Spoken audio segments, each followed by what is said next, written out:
네, 안녕하세요. 네, 메디코아의 이재호 부장이라고 합니다. 지금 이제 시간이 1시 10분 예정된 시간이 돼서 일단 24년도 우리 그 1회 웨비나 지금 교육을 진행을 할 예정입니다.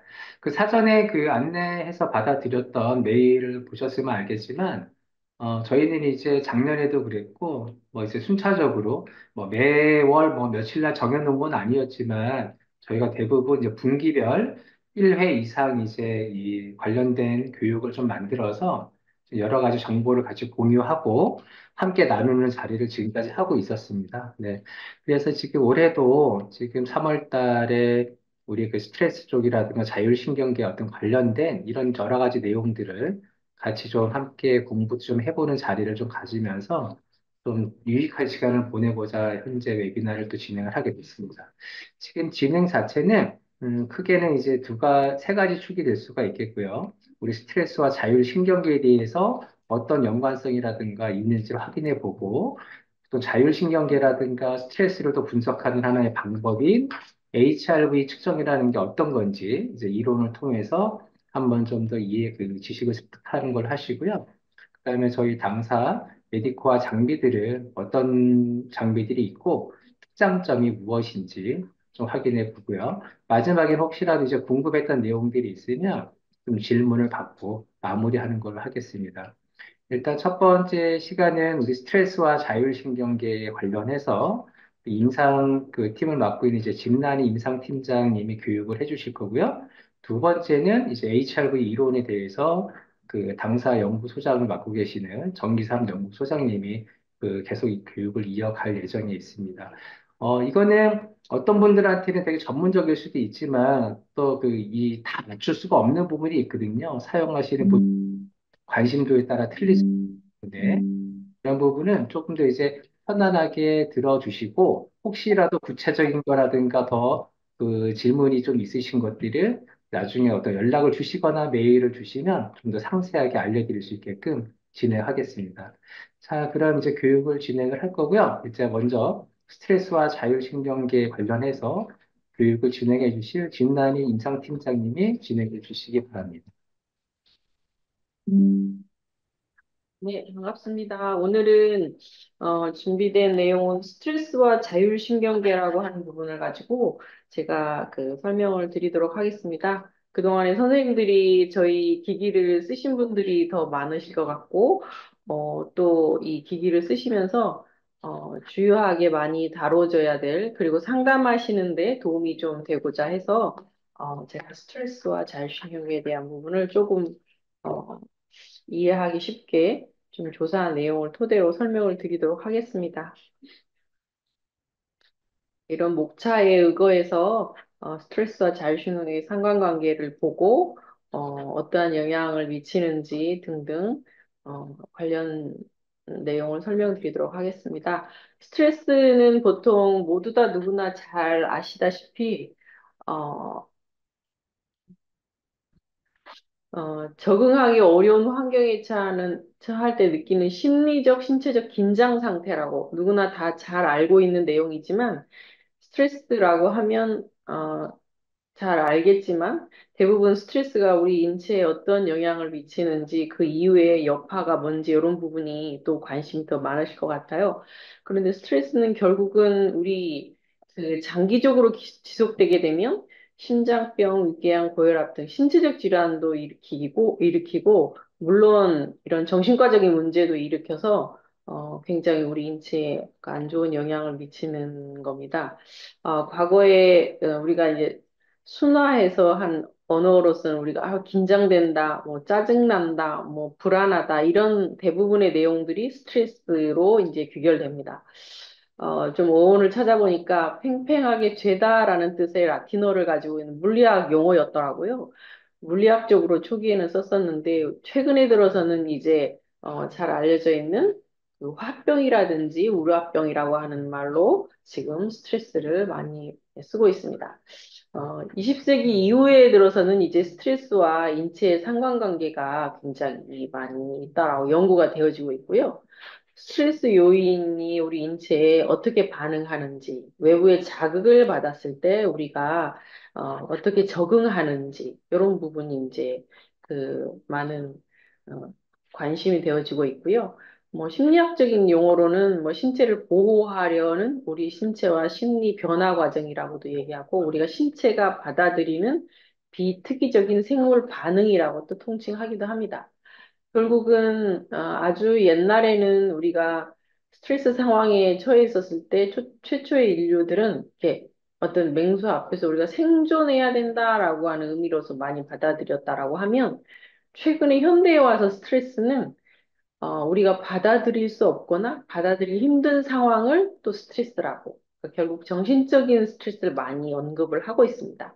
과거에는 어떤 그런 물리적인 그런 상황에 대처했을 때 스트레스가 원인이 됐다면, 지금은 이제 그런 정신적인 스트레스가 많은 원인이 되고 있는 것 같습니다. 그래서 아무런 이유 없이 우리가 납득하지 못할 때, 이제 내가 이거 도저히 이해하지 못하고 납득하지 못한다, 이럴 때도 극심한 스트레스로 사람들이 느껴진다라고 합니다. 그래서 스트레스의 재발견이라고 해서, 과연 그러면 스트레스가 있는 게 좋을까, 없는 게 좋을까? 사람들이 많은 생각을 해봤습니다. 근데 스트레스가 없는 상태거나 스트레스가 있는 상태거나 둘 다 건강하지 않은 상태라고 합니다. 스트레스가 없다고 해서 좋은 건 아닙니다. 그래서, 지나친 스트레스, 또 스트레스가 전혀 없는 상태, 결국은 지나친 스트레스가 문제가 되고, 스트레스 없는 상태도 질병을 유발한다고 돼 있습니다. 그래서 우리가 무료한 환경에 지나치게 놓여 있으면 정말 힘들어서, 예를 들어서 회사에 갔는데 일을 전혀 주지 않고 놀으라고만 하고 다른 사람들 일할 때 무료해서 관둔다라고 합니다. 결국은 우리가 스트레스가 없다라고 하는 것이 좋다라고 하는 거는 아니다라고 하는 부분이 이제 많이 알려지고 있고, 그래서 지나친 스트레스 전혀 없는 것, 이런 부분이 좋지 않고, 적정한 게, 옵티말한 적정한 게 좋다라고 되어 있습니다. 결국은 그래서 이제 용어로서는 유스트레스, 디스트레스라고 되어 있는데요. 유스트레스라고 하는 거는 우리가 약간 긍정적인 결과를 갖고 오는 스트레스다, 일종의. 그래서 우리가 뭐 열심히 노력을 해서 승진을 하고, 뭐 연애를 하고, 결혼을 하고, 이런 부분들이 다 좋은 의미지만, 이 또한 약간의 스트레스가 있죠. 그리고 디스트레스라고 하는 게 이제 우리가 일반적으로 안 좋은 스트레스를 어떻게 받아들이냐에 따라서 스트레스가 달라진다라고 하는 걸로 요즘에는 많이 바뀌었고요. 그리고 스트레스가 없는 것도 질환을 유발할 수 있고, 스트레스가 너무 지나치게 많은 것도 질환을 유발할 수 있다라고 하는 걸로 요즘에 이제 스트레스의 재발견이 이루어지고 있습니다. 결국은 우리가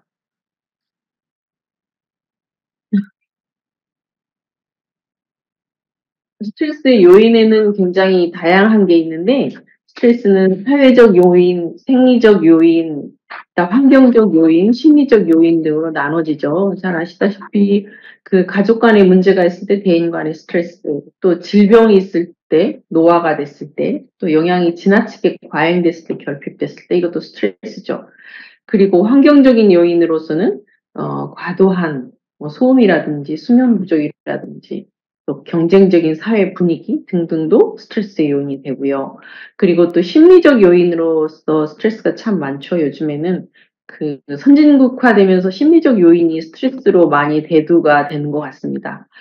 자존감에 대한 부분, 뭐 우울, 불안, 특히 그 홀로 되는 친구들, 홀로 사는 친구들이 이게 관계가 형성되지 않아서 그것도 큰 스트레스고, 성격적인 부분도 있고, 그렇다 보면 이제 알코올에 의존한다든지 이런 부분들이 또 스트레스로 작용을 하게 됩니다. 그래서 스트레스 요인은 어느 하나 중요하지 않고 그런 게 아니라 다 각각 개인의 요소에 따라서 이렇게 요인들이 다양하게 있음을 스트레스 알 수가 있었고요.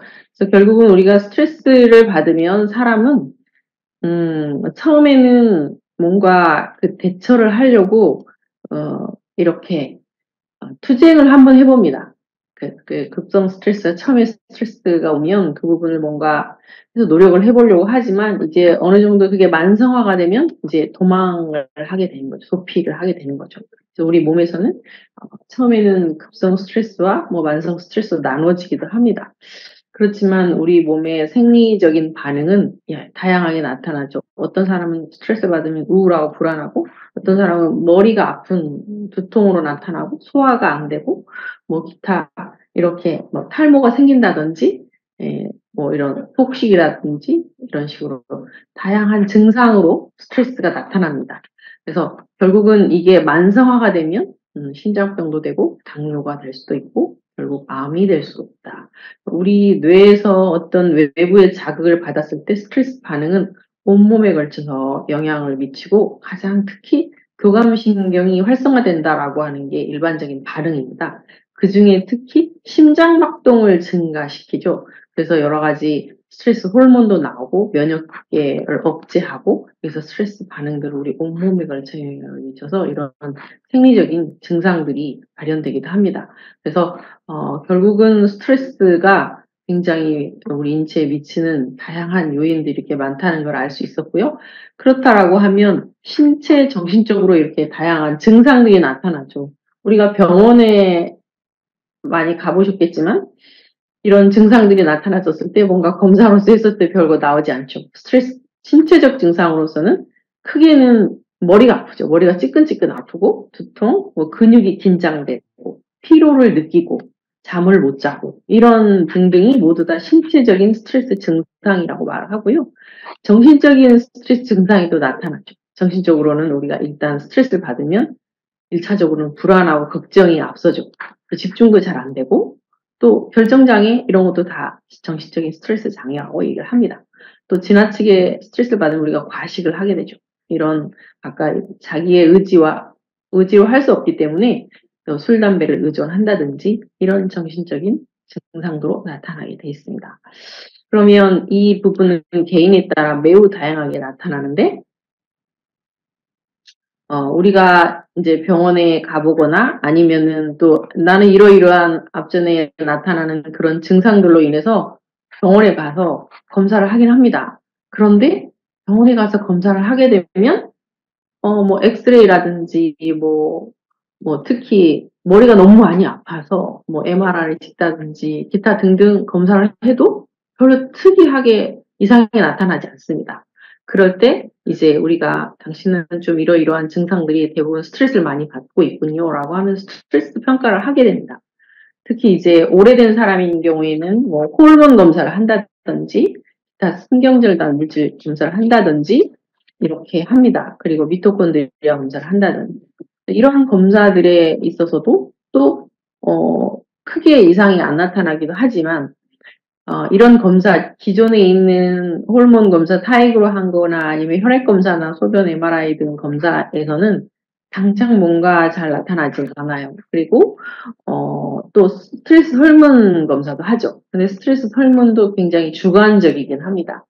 그렇지만, 우리 지금 소개드리고자 하는 HRV라고 하는 자율신경계 검사는 매우 간단하고 쉬우면서 객관적으로 우리 스트레스를 평가하는 도구로서 이미 이제 저희가 한 20년 넘었는데 그 병원에서는 자율신경계 검사하면 저희 HRV라고 얘기를 하고 있습니다. 그래서 자율신경계 검사, 스트레스 검사라고 하는 대명사가 저희 HRV 검사로 되어 있습니다. 그래서 자율신경계 검사에 대해서는 조금 이따 소개를 드리겠고 결국은 스트레스 평가 항목에는 뭐 다른 검사들은 하기가 비교적 조금 어려워요. 그리고 비용도 비싸요. 그래서 HRV 저희 검사를 통해서 스트레스를 평가하는데 매우 유용한 도구로서 지금 활용되어지고 있습니다. 그래서 스트레스와 그러면 자율신경계는 무슨 상관관계가 있나 한번 살펴보겠습니다.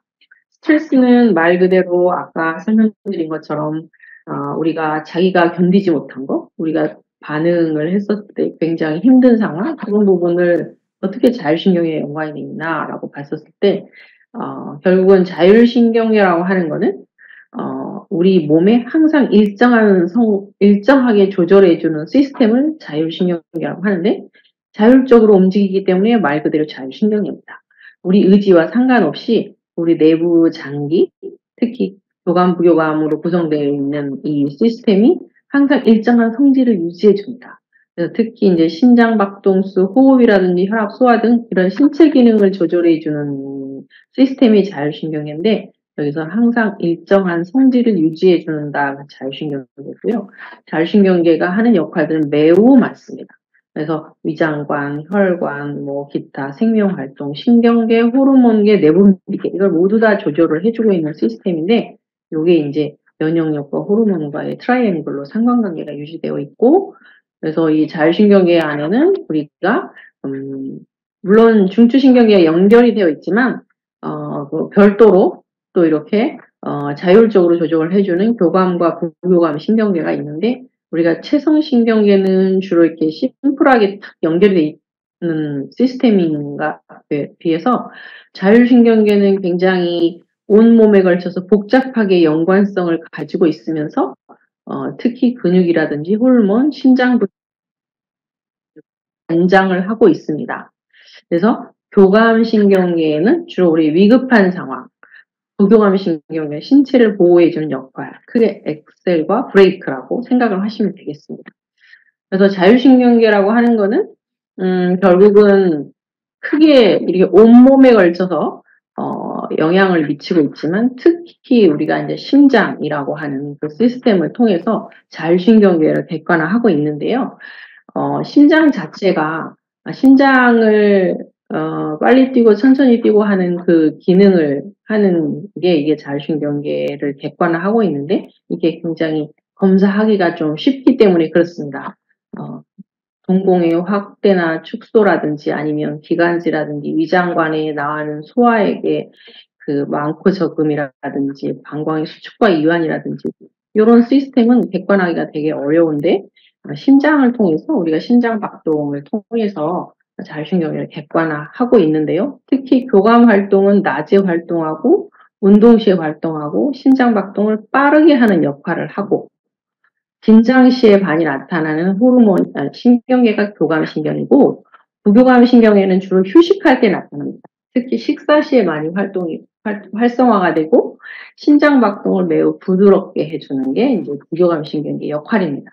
소화의 분비를 촉진한다든지 이완 상태를 유지하는 게 부교감신경이고 이 둘이 서로 왔다 갔다 하면서 기량작용을 해서 잘 조절해 주고 있는 시스템이 자율신경계입니다.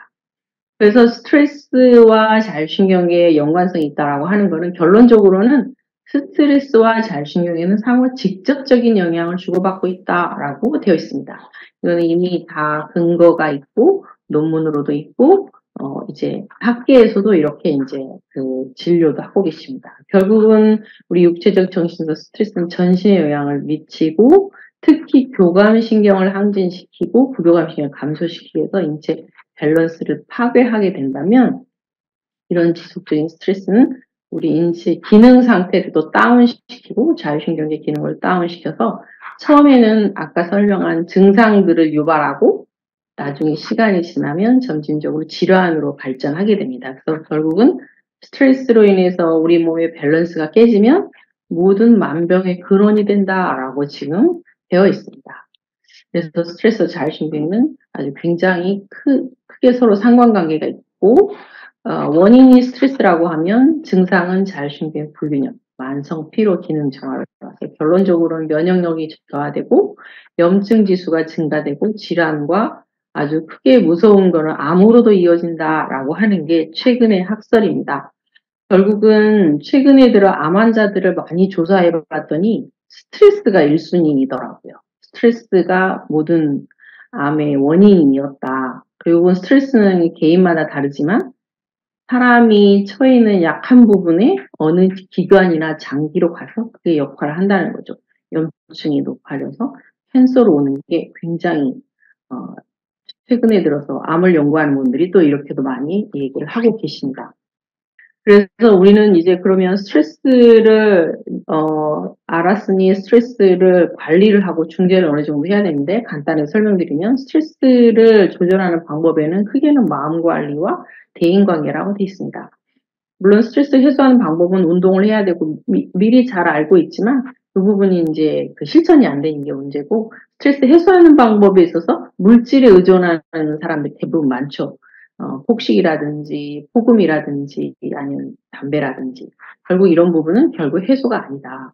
다른 능동적 대처 방법을 찾아야겠다라고 하는 거고 크게는 또 대인관계 의사소통을 잘 해서 또 해소를 해야 되겠다. 스트레스 대처 방법에 이 부분은 이제 제 의견은 아니고 병원에서 이제 의사 선생님들이 이걸 좀 정리해 놓은 내용이어서 내용이 좋아서 조금 전달하려고 하고 왔습니다. 생각들을 만들어라. 불안 유발 시에 걱정할 건 아무것도 없다. 이 아래 내용은 좀 나중에 한번 자료를 드릴 테니까 보시고요. 스트레스가 직면을 했을 때 첫 번째 내 마음이 좀 차분해지자. 실수해도 괜찮다. 이런 생각들을 정리를 하라는 겁니다. 그리고 이완하고 또 긴장하고 이완을 떠올릴 필요가 있을 때는 이완하고 매우 긴장했었을 때는 좀 약간 호흡을 해라. 그래서 모든 과정 후에도 성공한 것을 인정하고 싶을 때는 그래 나 잘했어. 문제없이 해냈어. 이런 자기에게 자기의 북돋움 이런 부분도 스트레스 대처 방법 중에 하나라고 이런 상황들이 발생할 때 노력을 기울이라라고 하는 거고요. 나머지는 스트레스 이완하는 방법들, 해소하는 방법들 이런 부분은 이제 여러분들도 오늘 듣는 여러분들도 매우 잘 아리라고 봅니다. 뭐 명상이라든지 이완 중에 특히 근육 이완법이 매우 좋습니다. 뭐 근무를 하시거나 뭐 그럴 때도 어깨나 목, 복부 주위를 근육을 세게 긴장을 줬다 풀어주는 이런 근육 이완 이런 부분, 복식, 호흡 가장 강조하는 게 운동이고요. 유산소 운동과 스트레칭을 강력하게 추천을 합니다. 또 하나는 뭐 평상시에 비언어적인 이미지라든지 호수라든지 햇빛, 뭐 웃는 아기 사진이라는 이거를 붙여놓고 심상화하라고 하는 거고요. 또 ASMR이라고 요즘에 또 뭐 소리 있잖아요. 소리, 폭포 소리, 빗소리, 뭐 이런 파도 소리 등을 중간중간에 듣는 것도 이완에 매우 도움이 된다고 합니다. 그래서 스트레스가 지나치게 많아서 그 몸 상태가 하여튼 익조션 돼서 소진 상태가 돼서 본인이 힘을 어찌할 수 없으면 전문가의 도움도 꼭 필요합니다. 꼭 정신과 가는 게 나쁜 건 아니고요. 상담을 통해서 해결하는 것도 괜찮습니다. 그래서 이제 마지막으로는 우리 스트레스, 자율신경기능검사 스트레스 평가라고 하는 게 HRV인데 저희 이제 이론이라든지 이런 부분을 쭉 설명을 잘 해드리도록 하겠습니다. 하트레이트 베리어빌리티가 이제 자율신경의 평가도구다라고 하는 거는 이제 이설이 없고 올해 한 5만 9천 편 정도의 펌메드에 매우 많은 연구가 진행되고 있고요. 그래서 건강한 사람과 건강하지 않은 사람에 대한 이제 심박 변이도를 통해서 자율신경계 전반적인 컨디션을 보는 이런 건강하지 않은 사람을 보여드리고 있고요. 나머지는 이제 저희가 자료로 이제 과거에도 교육을 했지만 대처하겠지만 중요한 부분이 이제 변이도가 클수록 좋다, 건강하지 않다라고 하는 거를 저희가 이제 가이드라인을 연구를 다 해서 가이드라인을 다 제시를 해주고 있으니까 이런 부분은 참조를 하십시오. 건강한 네. 네, 여기까지 일단 스트레스하고 자율신경계에 대해서 얘기를 마치고 저 Q&A는 마지막 그 강의 끝날 무렵에 관련해서 받거나 아니면 필드에서 주요하게 나왔던 그런 이슈에 대해서 그다음에 추가적으로 말씀을 드리도록 하겠습니다. 그럼 다음은 이제 그 HRV 쪽 관련해서 우리 정기삼 소장님께서 교육을 진행해 주실 겁니다. 네, 잘 보이시죠? 오늘 강의 드릴 주제는 HRV에 대해서 간단한 강의를 드리겠습니다.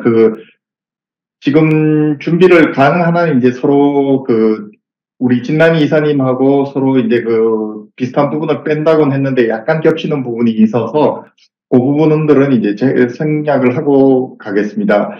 저는 메디코아 연구소장이고요. HRV 관련해가지고 연구를 저는 1994년부터 시작했습니다. 그러니까 올해 뭐 거의 한 30년 정도 됐는데, 우리나라에서 이제 아마 가장 오래 한 학자 중에 한 사람이 아닐까, 그렇게 생각을 하고 있습니다. 잘했냐고는 묻지 마시고, 가장 오래 했다, 그렇게 생각하시면 되겠습니다.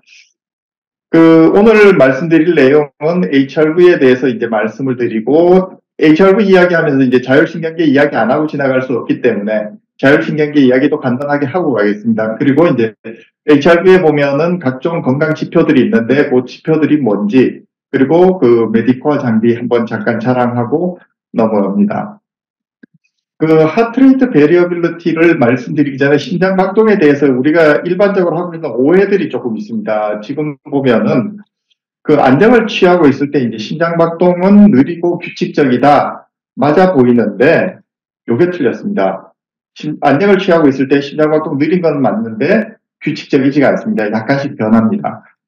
그 스트레스나 부정적인 감정 상태가 계속되면 심장박동은 불규칙해지고라고 그러는데, 스트레스나 부정적인 감정이 우리한테 딱 들어오면은 하트레이트가 높아지게 돼 있죠. 하트레이트가 높아지면은 하트레이트가 높다는 것 자체가 하트레이트의 어떤 그 박동 간의 간격이 좁아진다라는 이야기입니다. 좁아진다라는 이야기는 별로 변동할 수 있는 폭이 별로 없다라는 이야기예요. 그래서 여기 보면은 불규칙해지고 틀린 이야기입니다. 규칙적으로 변합니다. 그 다음에 세 번째 보시면은 운동을 하면은 심장박동이 빨라지며 맞습니다. 그죠? 근데 아까 말씀드렸듯이 빨라지면은 간격이 좁아지기 때문에 여기서 변동할 수 있는 폭이 별로 없어집니다. 근데 우리가 이런 오해를 하게 되는 가장 큰 이유가 불규칙한 심장박동은 부정맥이다 하는 이제 질병명하고 연결이 돼 있어서 그렇습니다. 그 그러니까 아니불자에 일정할 때 정자니까 우리가 이제 이게 일정하지 않는 맥이라는 이야기잖아요. 그죠? 그런데 우리가 이제 부정맥하고 그다음에 그 HRV에서 말하는 그 베리어빌리티 심장박동의 폭이 어느 정도로 이제 일정하지 않아야지 이걸 갖다가 부정맥으로 간주하고 그다음에 어떨 때는 이제 그 베리어빌리티가 높다라고 간주를 하느냐. 대개 보면은 그 경험상으로 보면은 한 10% 정도는 그 건강한 사람인 경우에 10% 정도는 왔다 갔다 한다는 얘기입니다. 예를 들어서 그 하트레이트가 평균 대부분이 한 70에서 왔다 갔다 하실 거예요. 70 정도면은 한 63에서부터 시작해가지고 한 77까지는 내가 70을 항상 70 이렇게 가는 게 아니라 어떨 때는 뭐 65, 68, 72 뭐 이렇게 이제 그 사이를 왔다 갔다 한다는 이야기입니다. 그래서 이 정도 왔다 갔다 하는 거는 부정맥이 아니라 하트레이트 베리어빌리티가 높다는 이야기고요. 그 다음에 예를 들어서 이제 70인 사람이 갑자기 40 이렇게 툭 떨어지면은 이거는 문제가 있는 거죠. 그래서 어느 정도의 차이냐, 이것이 이제 질병이냐, 아니면은 자율신경계가 제대로 작동하고 있느냐, 그런 것들을 이제 판정하는 그 기준 중에 하나입니다. 그 하트레이트를 통해 알 수 있는 정보, 우리가 이제 하트레이트 베리어빌리티를 들어가기 전에 하트레이트를 먼저 알아봐야 되는데, 요 챗GPT한테 물어봤습니다. 그래서 하트레이트에 대한 정보를 이제 봤더니 운동 강도. 그러니까 우리가 운동 강도라는 게 사람마다 이제 똑같은 운동을 하더라도 강도의 차이는 있잖아요. 그러니까 어떤 사람이 그 운동을 했는데 똑같은 운동을 했는데 어떤 사람은 하트레이트가 10 정도 증가했는데 어떤 사람은 2, 30이 증가하는 경우가 있습니다. 이 사람은 그 하트레이트 증가가 많은 사람은 체력적으로 약한 사람이죠. 그래서 이제 운동 강도 표시하는 거고요. 그 다음에 건강 상태, 일반적인 건강 상태, 그 다음에 이제 스트레스 수준, 스트레스가 이제 있으면 이제 아까 올라간다고 말씀드렸죠. 그 다음에 이제 휴식 상태와 수면의 질. 그러니까 휴식 상태인데도 올라가 있는 사람이 있습니다. 이런 사람들은 이제 뭔가 문제가 있다는 거죠. 그래서 그 또 이제 의료의 진단 이런데 이제 그 우리가 이제 그 평소 때 하트레이트가 100이 넘어가면은 의료적으로 이제 타키카디아라고 해서 이제 빈맥이다 이렇게 이제 진단하는 거죠. 그래서 하트레이트를 통해서 이런 걸 알 수가 있습니다. 그 GPT에서만 물어보면은 이제 구글이 섭섭해하니까 그 제미나이에도 물어봤습니다. 그래서 제미나이에도 물어봤더니 거의 비슷한 이야기를 합니다. 이제 심장 건강 상태 알 수 있다라고 그러고요. 체력 수준 알 수 있다라고 그러고요. 아까 이야기했죠. 그다음 활동의 수준, 그다음에 이제 감정 상태. 앞에서 이제 챗GPT에서는 스트레스라는 용어를 썼는데 지금은 이제 감정 상태라는 말을 쓰고 있습니다. 이게 이제 조금 더 포괄적인 용어가 되겠죠. 그래서 그런 것들도 사실은 추정하려는 연구들을 굉장히 많이 하고 있습니다. 그래서 이 심박수를 측정하면은 굉장히 많은 정보를 알 수 있기 때문에 우리가 요즘 스마트워치 같은데 이제 뭐 반지 같은 데서도 이제 하트레이트를 알기 위해서 굉장히 많은 노력들을 하고 있습니다. 그럼 이제 하트레이트 베리어빌리티로 넘어가서 하트레이트 베리어빌리티라는 말은 그냥 심박 변이도죠. 한국말로 그대로 표현하면은 이게 뭔가 하면은 이 그림을 보시면은 이 우리 이제 그 심전도인데 이거 제가 이제 그 삼성 와치에서 이제 그 갤럭시 와치에서 이제 측정한 겁니다. 그 봤더니만은 굉장히 어떻게 보면 외견상으로 일정해 보이지만 실질적으로 정밀한 측정을 해보면 이렇게 조금의 차이가 있다는 겁니다. 그러니까 0.0 몇 밀리미터 내지 0.1mm 정도의 어떤 시간 간격의 차이가 이제 굉장히 순간적인 차이인데 이런 차이가 있다라는 거죠. 이걸 측정하는 것이 우리가 HRV입니다. Heart Rate Variability죠. 그럼 이걸 측정하면 뭘 알 수 있느냐? 우리가 생리학적인 균형 조절, 항상성 유지, 이것이 이제 교감신경계와 부교감신경계의 역할입니다. 그런데 교감신경계, 부교감신경은 항상 이제 기량적으로 한쪽에 올라가면 한쪽으로 내려가고 한쪽은 올라가면 다시 올라가고 뭐 이런 것들을 기량작용을 하죠. 그래서 요걸 통해서 우리가 자율신경계를 평가할 수 있다. 그럼 자율신경계를 평가하면은 더 많은 정보들을 알 수가 있겠죠. 조금 뒷부분에 이제 설명을 드립니다. 그 HRV 발생, 아까 말씀드렸듯이 이렇게 이제 작은 건데, 우리가 이제 그 심전도 신호를 보면은 그 Y축이 전압입니다. 그런데 요 시간들을 가지고 그래프를 다시 그리면은 Y축이 같은 시간이고 X축도 시간입니다. 이게 이제 HRV 신호라는 거죠. 그러니까 시간에 따라서 맥박의 빨랐다, 느려졌다를 우리가 알 수 있는데, 요게 뭔가 하면은 그 심장 박동 간격의 집합이라고 볼 거예요. HRV는.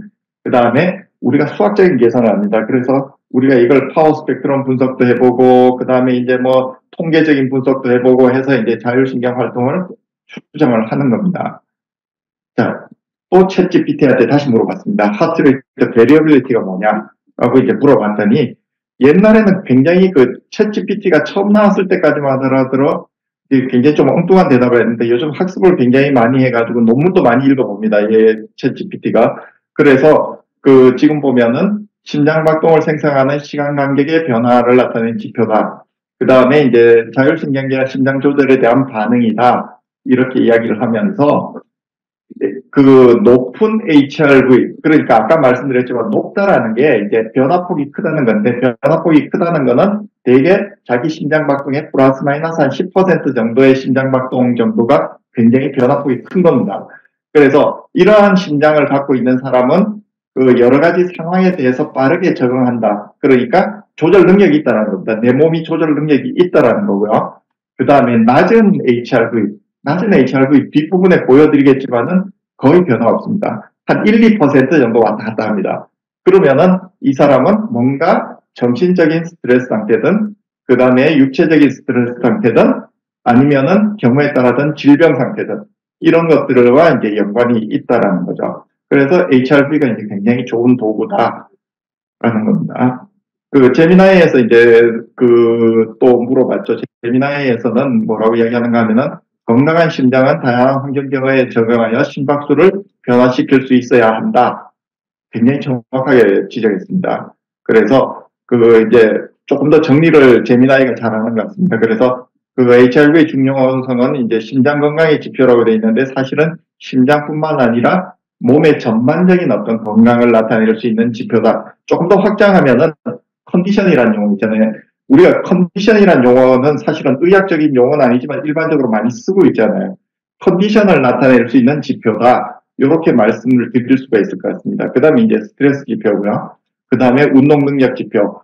그 2002년도를 기억하시는 분들은 아시겠지만은 히딩크 감독이 이걸 가지고 이제 그 선수들을 뽑았거든요.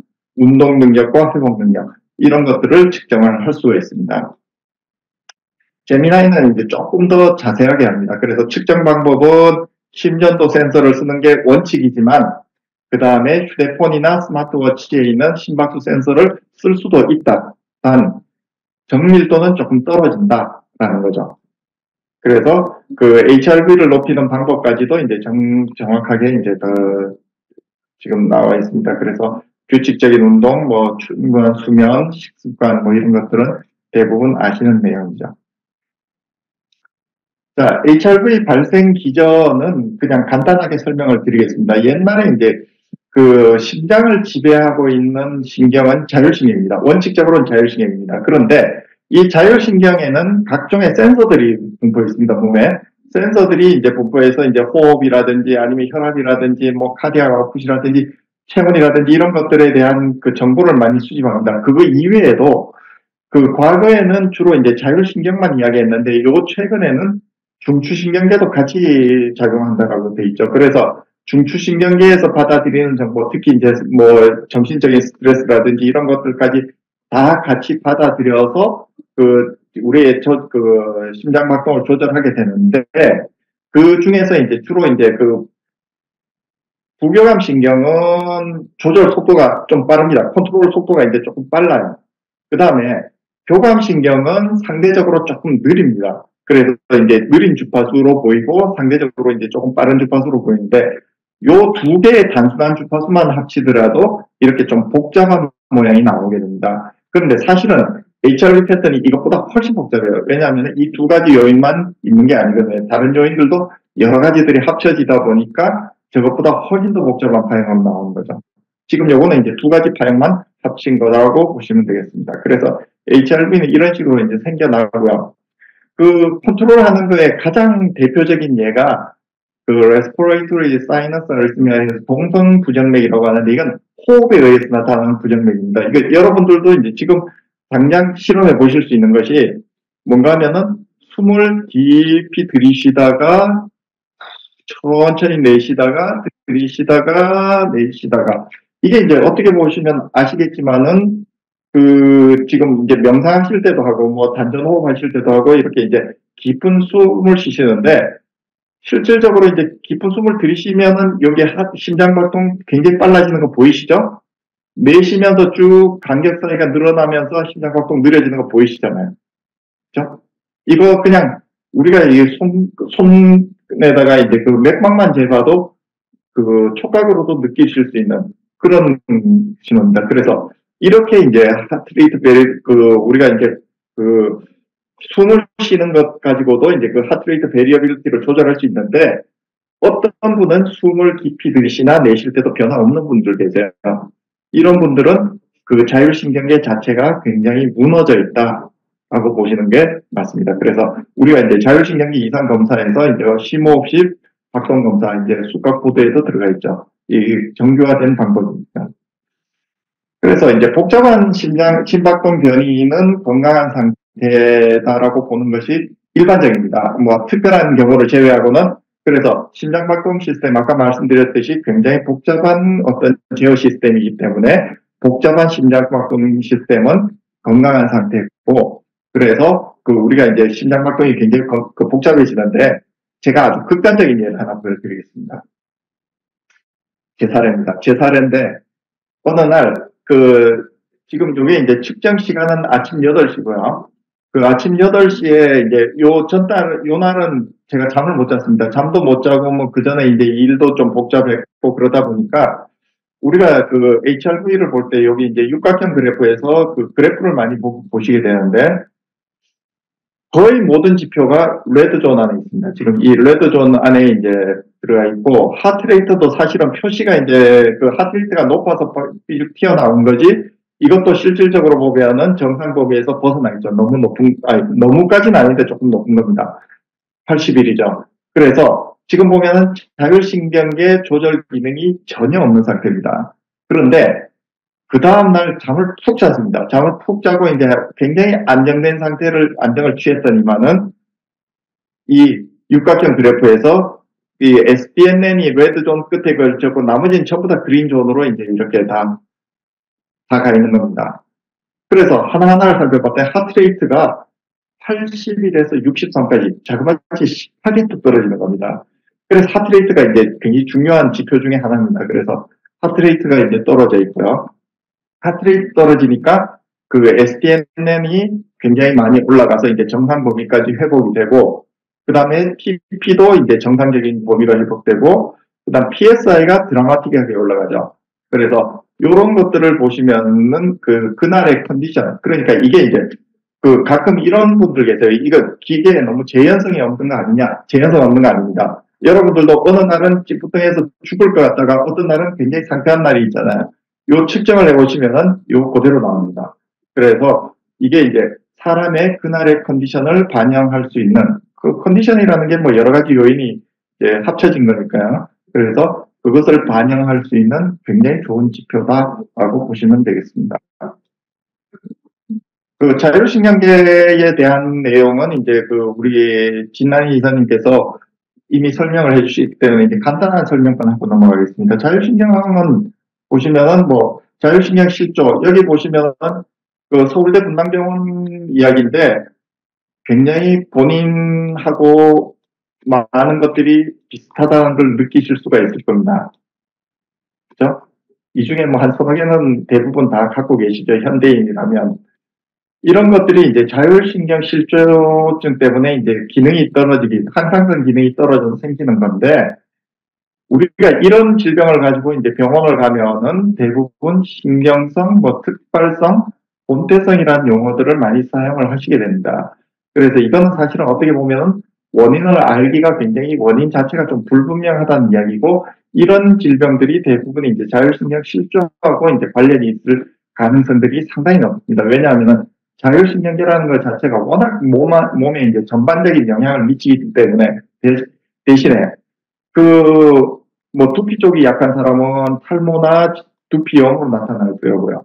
그 다음에 이제 또 뭐 그 여러 가지 이제 그 심장 쪽에 약한 사람은 가슴 통증 이런 쪽으로 나타나실 수가 있고, 그 다음에 이제 정신적으로 조금 불안정한 분들은 이런 장애나 아니면 뭐 수면 장애로 나타나실 수가 있고요. 사람마다 나타나는 방향은 틀릴 수 있다. 그렇지만은 이게 이제 자율신경 때문에 나타나는 경우들이 많다라는 거죠. 아까 말씀드렸기 때문에 요거는 그냥 넘어가겠습니다. 예. 그 교감신경이라는 게 이제 동공 확장, 땀의 분비 촉진, 그 다음 기관지 확장, 그 다음에 심장박동 증가, 혈관 수축, 혈압 상승 이런 것들이죠.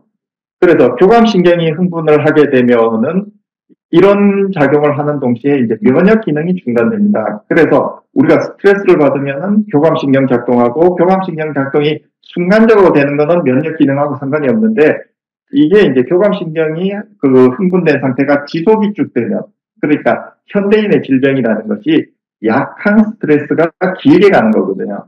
그래서 이게 길게 가면은 면역 기능이 중단되는 기간이 길어지는 거고, 그렇기 때문에 그 사이에 어떤 바이러스나 여러 가지 뭐 그 암세포나 이런 것들이 이제 발병을 하면은 대처할 수 있는 그게 시간이 줄어든다는 거죠. 그래서 그 병이 생길 수 있는 가능성이 높아진다. 이렇게 보시는 게 맞습니다. 그래서 교감신경하고, 그 자율신경하고 이제 그 면역 기능하고 무슨 관계가 있느냐, 이런 관계가 있다라고 보시면 되겠습니다.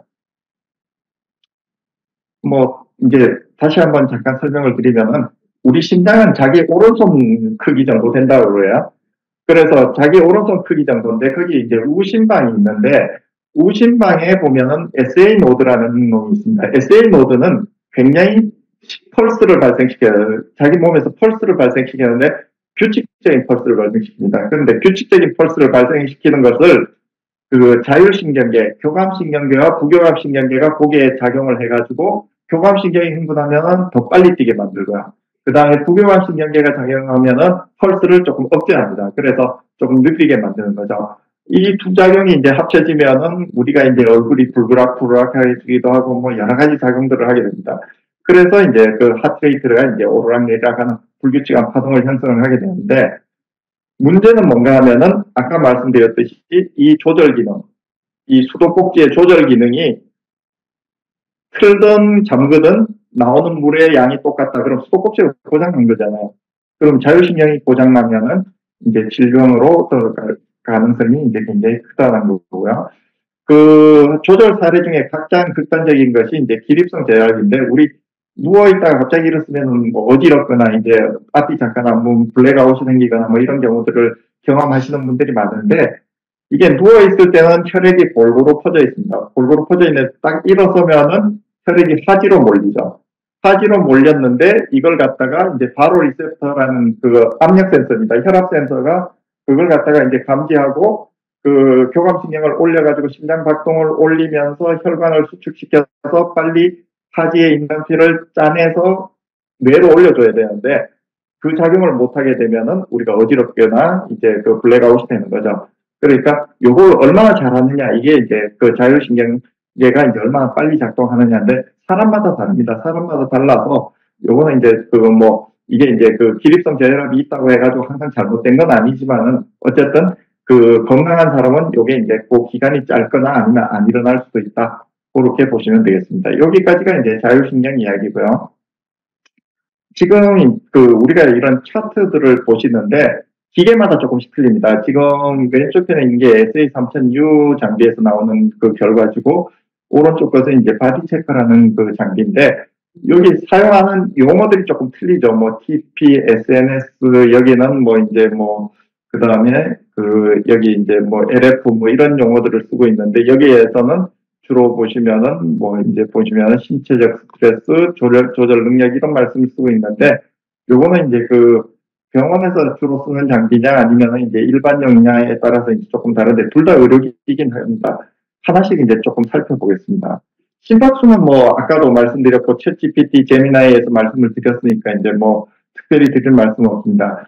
안정 상태에서 이제 낮은 소맥 같은 경우에는 보면은 운동선수들 그럴 수 있습니다. 마라톤 선수들 같은 경우에 하트레이트가 평상시에 한 35회밖에 안 칩니다. 이분은 워낙 좋은 큰 스포츠 심장을 가졌기 때문에 그런 거고요.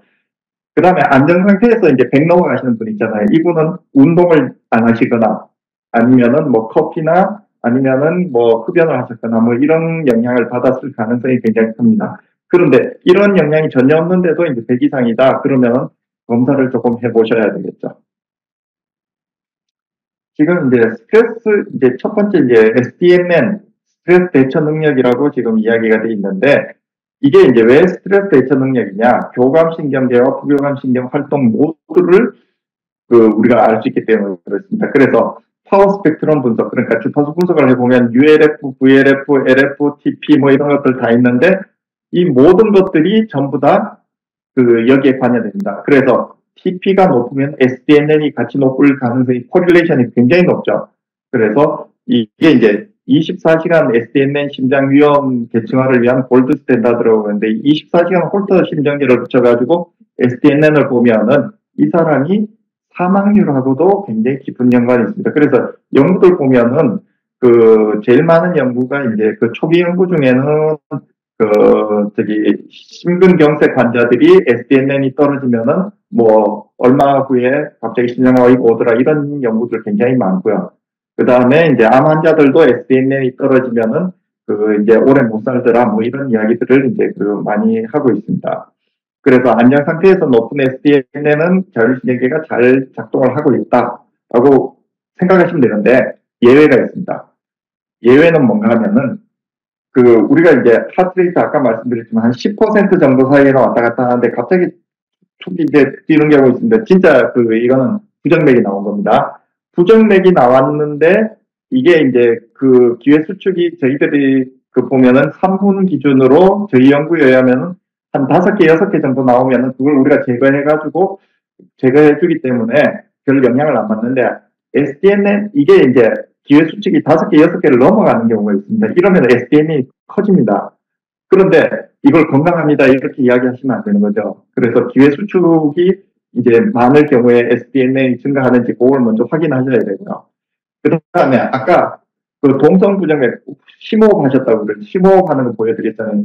심호흡에 의하면 SDNA 확 증가합니다. 확 증가하는데 이걸 가지고 또 이게 이제 건강하시군요. 사실은 건강한 게 아니라 이제 호흡 명상 많이 하시는 분들은 어디가 불편해서 호흡 명상을 많이 하시잖아요. 그러다 보니까 이게 측정할 때 호흡이나 명상, 심호흡 했는지 꼭 살펴보셔야 됩니다. 그래서 이게 있고요. 그 다음 베이스라인이 출렁일 때가 있습니다. 이럴 때도 이제 SDNN 증가하기입니다. 자율신경 조절 능력 TP는 이제 우리가 이제 신호의 에너지라는 용어를 쓰는데 VLF, LF, HF 에너지 대역을 합쳐놓은 겁니다. 그래서 우리가 이제 ULF 대역이라는 것은 24시간 주기이기 때문에 요거는 이제 단기 측정할 때는 사용하지 않습니다. 왜냐하면 주기가 너무 길기 때문에 그렇습니다. VLF는 이제 25초에서 300초 사이의 주기를 이야기하는데 주로 이제 정서적인 영향, 신체적인 활동, 체온, 그 다음 레닌, 엔지오텐신계 뭐 이런 거에 영향을 많이 받습니다. 그 다음에 LF 대역 같은 경우에는 주로 이제 교감신경계에 영향을 많이 받고요. 그 다음에 HDF 대역은 이제 미주신경이라고 그러는데 미주신경이 이제 대표적인 부교감신경이기 때문에 이걸 부교감신경으로 우리가 보고 있습니다. 그래서 요 TP를 잘 보시는 것도 이제 굉장히 중요하고요. 그 다음에 이제 PSI를 우리가 신체적인 스트레스라고 했는데, 그 메디코어 장비의 다른 지표들은 전부 다 그 하트레이트 베리어빌리티 그 스탠다티에서 공식적으로 공인한 지표인데, 요 PSI만은 메디코어 고유의 지표입니다. 요거는 이제 여러 가지 이제 연구들을 저희들이 해가지고 만들어 놓은 지표인데, 그 논문 쓰시는 교수님들 이야기를 들어보면은 사실은 환자와 그 다음에 이제 일반인, 뭐 건강한 사람 이렇게 이제 비교를 하면은 PSI 지표가 제일 차이가 많이 난다라고 이야기를 하고 있습니다. 그만큼 이제 민감한 지표입니다. 어쨌든 지금 이제 레귤레이션 시스템, 그러니까 레귤레이션 시스템이라고 그러니까 자율신경계가 되겠죠. 여기에 가해지는 프레셔, 스트레스가 됩니다. 그래서 이런 것들을 이제 주로 이제 신체적인 스트레스를 더 많이 반영한다고 해서 우리가 이제 PSI, 정신적인 스트레스를 전혀 반영하는 건 반영 안 한다는 아니고요. PSI하고 그 정신적인 스트레스와 신체적인 스트레스는 같은 방향을 보일 때가 많습니다. 그래서 이렇게 이제 그 중에서도 신체적인 스트레스가 강하다라고 보시면 되겠고요.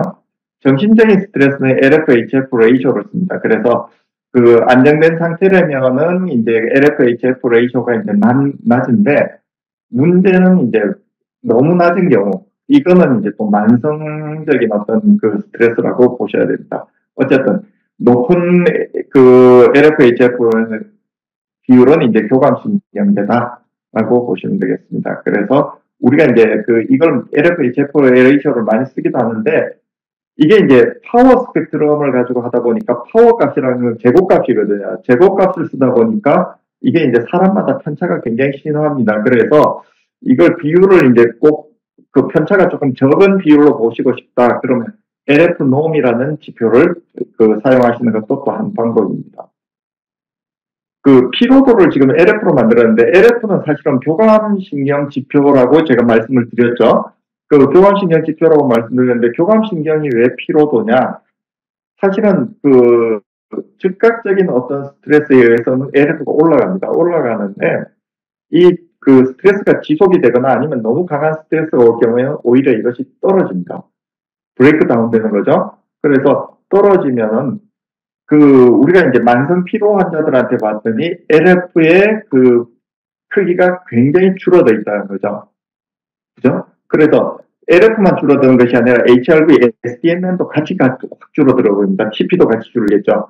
이렇게 이제 줄어들어 버리면은 이제 이게 LF가 피로도를 나타내는 지표다라고 이제 보시는 것이 맞는 것 같습니다. 그래서 요것도 이제 관련 논문들을 읽고요. 그래서 그 피로도를 우리가 지금 LF로 보고 있습니다. 자, 여기까지가 이제 어떤 그 인덱스에 대한 제가 설명이었고, HRV 저희 자랑 잠깐 하고 지나가겠습니다. 그 원래 저희들이 그 메디코아에서 2000년도에 기계를 국내 최초라고 돼 있는데, 세계적으로도 얘가 거의 없습니다. 그 정식 허가받은 제품으로는 거의 최초인 걸로 알고 있습니다. 그래서 그 저희들이 이제 그 SA 장비를 개발을 했고요. 지금 제가 이렇게 많이 써놓은 것은 뭐 그냥 매년 새로운 기계가 나왔다라고 보시면 되겠습니다. 매년 새로운 기계가 나왔고 새로운 기술들이 개발됐고 이런 것들을 이제 보여드리는 거고요. 그 2000년부터 지금 2024년까지 보시면은 이쪽에는 주로 의료기기들이 중점이 됐다면은 이쪽으로는 이제 일반용 기계들도 이제 많이 그 어떻게 보면 중심축이 약간 쉬프트되고 있다. 그런 것들을 이제 보여드리기 위해서 만들었습니다. 그래서 의료기기를 등한시했다는 이야기는 아니고요. 어쨌든 지금 이제 일반 시장에서도 이제 많은 관심들을 가지고 있다라고 보시면 되겠습니다. 그 아까 말씀드렸듯이 이제 25년간 끊임없이 연구 개발을 했기 때문에 사실은 HRV가 굉장히 쉬워 보이지만은 그리 쉽지가 않습니다. 제가 지금 30년 연구했다라고 말씀을 드렸는데 아직도 보는 것이 새로운 것들을 많이 케이스를 보고 있습니다. 그래서 그 굉장히 연구 개발을 많이 했고 그 다음에 이제 FDA 뭐C 인증도 받았고 그 다음에 휴대용 장비부터 그 병원용 고급 장비까지 이 라인업이 다 돼 있는 회사는 저희 회사가 유일합니다. 그래서 메디코어 장비들이 굉장히 그 어떻게 보면 휴대용 장비라고 해서 그냥 일반용 장비가 아니라 그 병원에서 쓸 수 있는 정도의 퀄리티를 가진 장비다라고 보시면 되고요.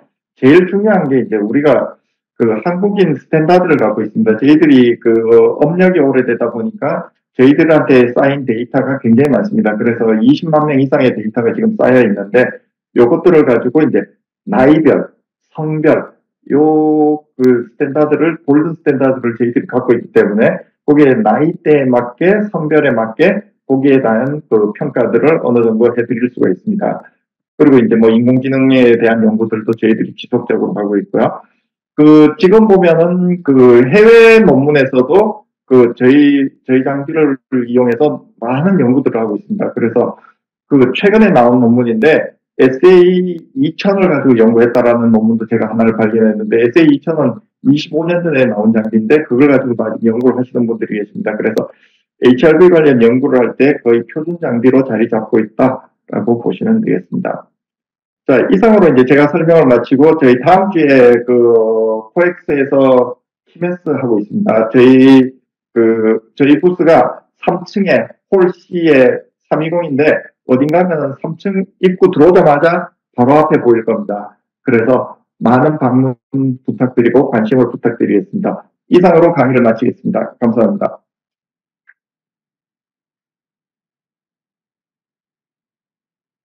네. 계속 시간이 좀 지체됐던 부분이 있긴 하지만, 뭐, 조금 더 그 교육이 이어진다고 좀 보시면 될 것 같고, 간략하게 저희 메디코어에서 지금 하고 있는 제품들에 대해서 설명을 좀 드리도록 하겠습니다. 저희 메디코어는 큰 축에서는 HRV 지금 설명드렸던 장비군이 있을 거고요. 또 하나 또는 뭐냐면 적외선 체열 진단 장비 두 가지 축을 전문적으로 제조 판매하는 회사다라고 보시면 됩니다. 지금 여기 접속해서 교육받으신 분들이 많은 제품들, 다양한 모델들을 쓰고 계시는 것들이 많기 때문에 그 상황이라든가 어떻게 보면 쓰여지는 곳의 어떤 운영 방침 이런 거에 따라서 선택의 폭이 굉장히 많구나라고 좀 보시면 될 것 같습니다. 자, 그래서 보통 전문적인 제품으로는 HRV 쪽에서는 이제 이런 장비군들이 있습니다. 저희 회사도 어차피 의료기기 제품인 거고, 의료 시장에서 기본적으로 쓰이는 것들을 기본 바탕으로 하고 있기 때문에 전문화된 그런 장비부터 어떤 개인용, 웨어러블 장비까지 많은 대역폭을 갖고 있습니다. 보통 이게 HRV 기기 중에서 가장 이제 상위급에 있는 모델이긴 한데요. 얘는 좀 전문화돼 있죠. 예를 들면 기립성 저혈압, 뭐 어지럼증이라든가 이런 그 심혈관계 쪽에서 좀 진단할 수 있는 그런 그 기능들이 추가되어 있는 부분이 있습니다. 그래서 이런 뭐 내과, 신경과, 이비인후과 다양한 분야에서 쓰실 수가 있는 거고 이런 수가들이 또 적용돼 있다. 근데 단순하게 뭐 일반 시장이라든가 우리가 뭐 이런 용도까지 필요 없는데 이런 고가 제품을 쓰실 이유는 없으시겠죠.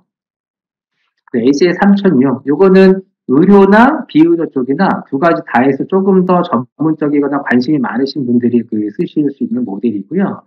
이거 같은 경우도 손가락에 끼는 PPG 센서, 그 다음에 그 양쪽 손목이라든가 발목에 전극형 센서를 통해서 좀 더 정밀하게 잴 수 있는 두 가지 센서를 제공한다는 게 특징인 거고요. 다양한 결과값들을 보여줍니다. 이런 장비들은 굉장히 많은 파라미터 값을 보여주기 때문에 여러 가지 또 이런 검사 지표라든가 항목들을 진행할 수 있다라고 보시면 될 것 같습니다. 이 바디 체커 시리즈는 이제 가장 일반 시장, 비의료 쪽 관련한 시장에서 많이 쓰시는 거고요. 뭐 기업체 뭐 이런 건강관리실이라든가 뭐 보건소, 뭐 치유회수 뭐 이런 다양한 곳에서 손쉽게 측정을 하면서 간략한 어떤 결과를 제공하는 게 특징이라고 보시면 됩니다. 그래서 다양한 분야에서 쓰실 수가 있고 이제 이런 측정 기술들이 좀 발전하다 보니까 예전에는 약 한 3분 이상의 측정 시간을 다 갖고 갔어야 되는데 이제 이런 신제품들이 나오면서 대략 한 1분 정도 검사도 가능한 한 모드가 계속 추가되고 있습니다. 맥스펄스라는 모델은 그 이동이라든가 휴대가 용이해야지만 되는 곳, 뭐 이동 출장이라든가 어디 자주 옮겨야 되는 것들에 대해서는 이런 모듈형 제품으로 제공을 해서 일반 노트북하고 연계해서 쓰는 타입이다. 어떤 게 더 좋고 나쁘고가 아니라 그런 장비가 쓰여지는 어떤 운영 상황에 따라서 선택해서 쓰는 게 올바른 어떤 장비 운영이라고 좀 보시면 될 것 같습니다. SDK 버전 같은 경우에는 단순히 저희 장비가 아니라 얘는 커스터마이징이 가능한 거라고 보시면 됩니다. 만약에 우리 다른 어떤 건강 측정 장비가 있는데 이런 우리 HRV 기기를 연동을 해서 쓰고 싶어. 그때 어떤 데이터를 공유를 받거나 이런 것들을 어떤 기술 개발을 통해서 같이 해줄 수 있다라는 부분으로 지금 현재에서는 다양한 헬스케어 쪽에서 여러 기업들하고도 저희 당사 이런 모듈이랑 이런 제품들을 가지고서 지금 새롭게 이제 신제품이 나오거나 판매도 또 진행을 하고 있습니다. 지금 보시면 이런 제품들에서 나오는 다양한 결과 어떤 표라고 보시면 돼요. 이게 뭐 SA3000중, 그 상위급 모델, 의료 쪽에서 많이 쓰시는 거지만, 이런 다양한 디테일한 정보가 나오는 것도 중요하지만, 일반적으로 좀 간단하게 쉽게 알려야 되는 곳들에서는 이거를 언제까지 그러면 간단한 이런 뭐 표시가 되어 있는 제품들, 한눈에 봐도 직관적으로 내가 좋은지 나쁜지 등을 알 수 있게끔 표현하는 어떤 장비를 선택하시는 것들이 오히려 더 맞다라고 보시는 거죠. 네. 지금 뭐 분야에서는 지금 여기 접속하셔서 교육받으시는 분들 다양한 분야가 지금 들어와 계십니다. 그래서 여러 분야, 의료 쪽뿐만이 아니라 다양한 분야에서 지금 활용되고 있다라고 보시면 되겠죠. 아까 1차도 설명드렸지만 다음 주에 있는 키메스 전시회는 이게 국제 의료기기 전시회입니다. 국내에서 하는 가장 큰 전시회이고 모든 어떤 의료기기라든지 헬스케어 관련한 그런 많은 회사들이 나와서 전시하는 거가 있기 때문에 관심이 있으신 분들은 그 삼성동 코엑스 전시장에 오셔가지고 한번 구경도 해보시면 굉장히 도움이 되실 거로 봐주시고요. 지금 마지막으로는 우리가 그 기존에 많이 얘기 나왔던 궁금하셨던 Q&A 같은 것들이 있어요. 이런 것들이 어떻게 측정이 되느냐, 이런 것들은 어떻게 되나요? 라는 부분이 있는데 간략하게 한번 짚고 넘어가고 혹시라도 또 추가적으로 궁금하신 거 있으면 이게 끝나시면 질문을 해주시면 될 것 같습니다. 네. 이제 그동안에 선생님들이 쓰시거나 그 필드에서 사용하시면서 궁금했던 부분, 또 얘기가 많이 되어진 부분을 좀 정리를 했어요. 우리가 보통 선생님들이 약간 오해하시는 분은 단순한 심박수랑 심박 변이도랑 이렇게 착각하는 경우도 좀 있더라고요. 그래서 심박수와 심박 변이도. 그래서 심박수는 저희 소장님이 잘 얘기해 주신 것처럼 1분 동안에 심장 박동이 몇 번 뛰나라고 하는 거를 심박수라고 하고요. 심박 변이도라고 하는 거는 거기에서 미세한 차이를 분석을 해서 우리가 스트레스 상태라든지 건강 상태라든지 자율신경 상태를 보여주는 그런 차이가 있습니다. 그래서 이 부분도 이제 기본적으로 잘 아시겠지만 우리가 안정시에는 그 심장 박동 수는 보통 60에서 80회를 왔다 갔다 뛴다라고 하고 소아청소년 같은 경우는 조금 더 빨리 뛰고 그렇습니다.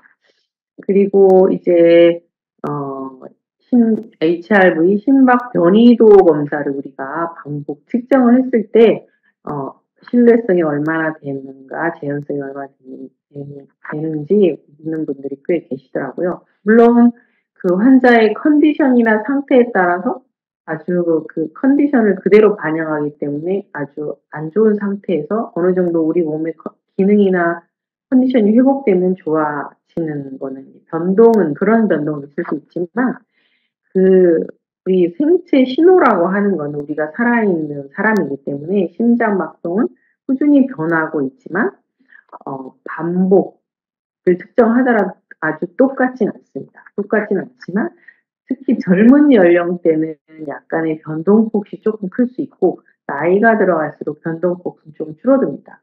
단 40대 정도 이후에 질환이나 만성 피로 이런 사람들을 측정을 하게 되면 자율신경계 변동폭이 급격하게 줄어드는 걸 알 수가 있었고요. 그래서 이제 그 어떤 재현성, 신뢰도 이런 부분은 또 이런 부분 질문하는 분들이 많아서 봤더니 이런 관련 논문에 이 심박 변이도의 신뢰도는 89%의 신뢰도를 가지고 있다라고 하는 이런 논문도 있습니다. 나중에 필요하시면 이런 부분 전달도 해드릴 수 있고요. 심장박동 변이도 HRV 검사는 주로 어떤 사람을 검사합니까? 라고 하는 질문도 많이 하셔서 아까 HRV가 우리 자율신경계를 대변해주고 또 스트레스를 받는 분 대부분 다 모든 대상이 되겠습니다. 그래서 특히 우리가 자주 피곤합니다라고 하는 만성 피로라든지 나는 스트레스를 잘 받습니다. 불안하거나 우울하거나 이제 병원에서 주로 많이 하는 분들은 이런 사람들을 많이 합니다. 어지럼증, 두통, 뭐 기능성 소화장애, 특히 당뇨 환자분들도 이 자율신경계 상태가 많이 안 좋아지기 때문에 이런 사람들을 주로 많이 하고요. 그리고 우리가 병원에서 하는 혈액 검사라든지 뭐 엑스레이라든지 이런 검사로서 검사를 했는데 자기는 이상이 없다라고 해요. 그런 상태, 그렇지만 나는 불편함을 늘 호소하는 상태, 그걸 우리가 기능장애라고 하거든요. 그래서 특히 그런 질환으로 가기 전 단계, 모든 기능의 이상인 사전검사 평가되기로서 이제 모든 대상이 될 수가 있겠습니다. 수면 검사에 대한 정확도 신뢰도는 어느 정도 되니까 여기서 마찬가지로 모든 검사상에서 100%라고 하는 부분은 없고 일반적으로 정확도나 신뢰도는 80% 정도를 가져가고 있고요. 특히 이 부분에 있어서는 말초를 통해서 혈액순환을 보기 때문에 우리가 그 특정 시에 약간의 주의사항이 있습니다. 그런 부분을 잘 숙지를 하고 어느 정도 환자 상태가 좀 안정된 상태에서 측정을 하게 되면 90% 정도 신뢰 수준을 가져가고 있다라고 얘기를 하고 있고요.